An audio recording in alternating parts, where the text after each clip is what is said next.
And then when you're friends with non-Mormons, it it doesn't really work out so well with your family. And my best friend, living in my best friend's basement, by the way. And no, we don't have a dryer. That's why there's laundry behind me. But don't mind that, it's all clean, don't worry about it. He was a convert to the church. And he got caught up in it pretty bad too. But he also left before I did. I think maybe because he wasn't born into it, he could realize, wait a minute, this isn't quite right. Me, I saw him breaking away, and I thought, I gotta save his soul somehow.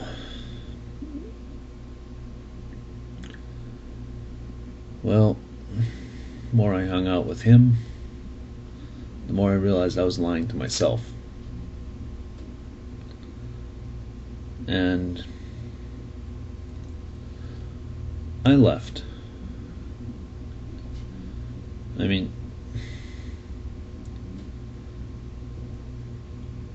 little boys who are growing up, whenever I hung out with non-members, as they're called, or had non-member friends, away from my parents, I would try and act the good Mormon boy, but found that when I was away from my folks, I liked to swear. Thought, shit, and all that, you know. And then as I got older, that was, look at the neighbor kids. Oh, there goes so-and-so, he's grabbed his brother's Playboy. Is that what it looks like? Well, aren't those nice to stare at? Well, I liked looking at naked women. Well, can't tell your parents about that. That's a sin. That's the kind of stuff you can't wash from your mind.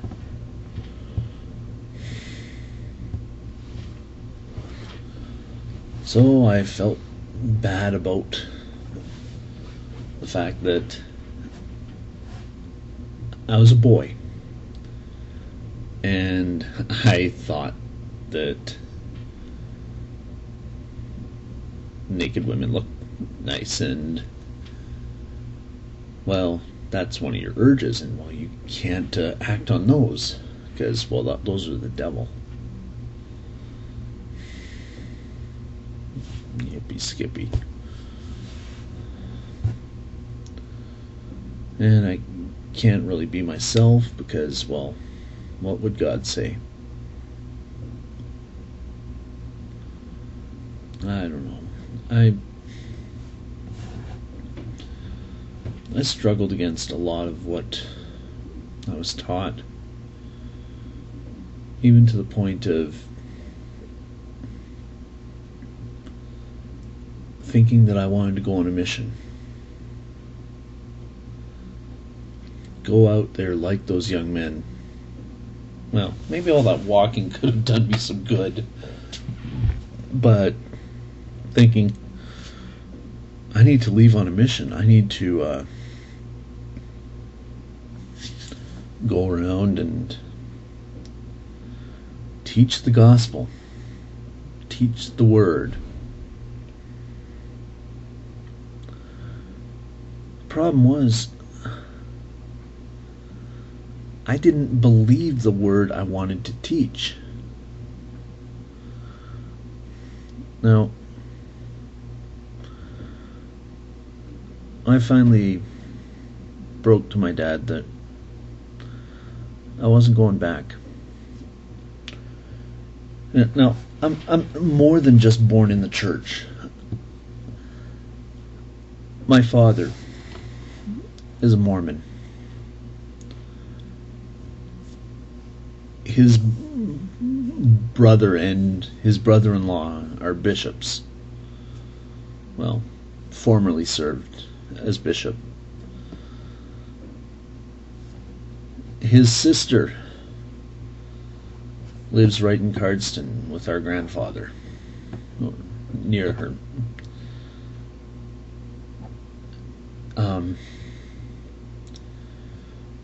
And I've got a large family. They're all, like, my father's Mormon, his father, his father's father, and my great-great-grandfather. Oh yeah, and here's the kicker. He was a polygamist. Yeah. 5 generations of the Mormon faith. You can't run into one of my family members, or even the super extended family members, who hasn't been touched by the church. Say 95% of the church are all Mormon. Sometimes I feel like I'm the black sheep of the family. There are times where I feel like my relatives would rather not associate with me too much.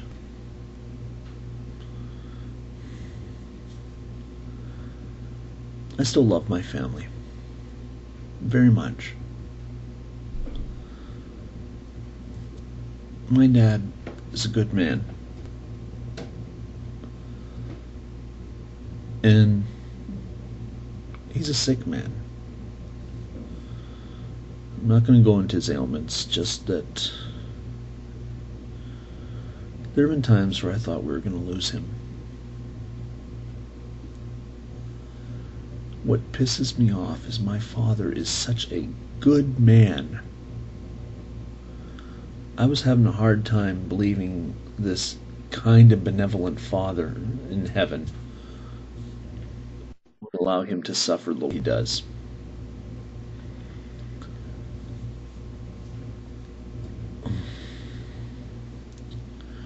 My dad, he's alive right now, yeah. Like, don't get me wrong, but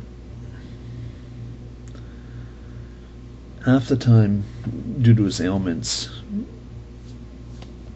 and they're severe, he's so exhausted, he's in bed.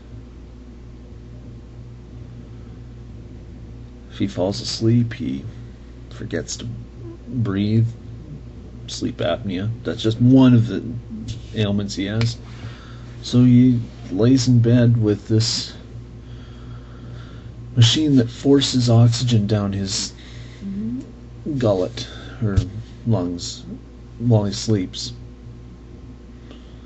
Supplemental oxygen all the time.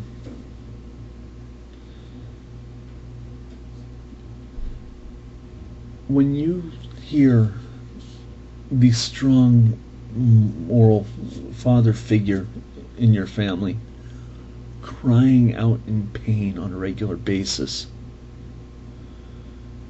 you find it pretty damn hard to believe in the God that would do this to him.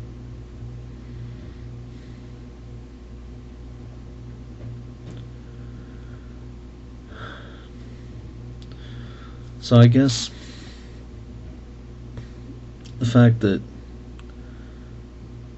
I had a hard time thinking in pure terms growing up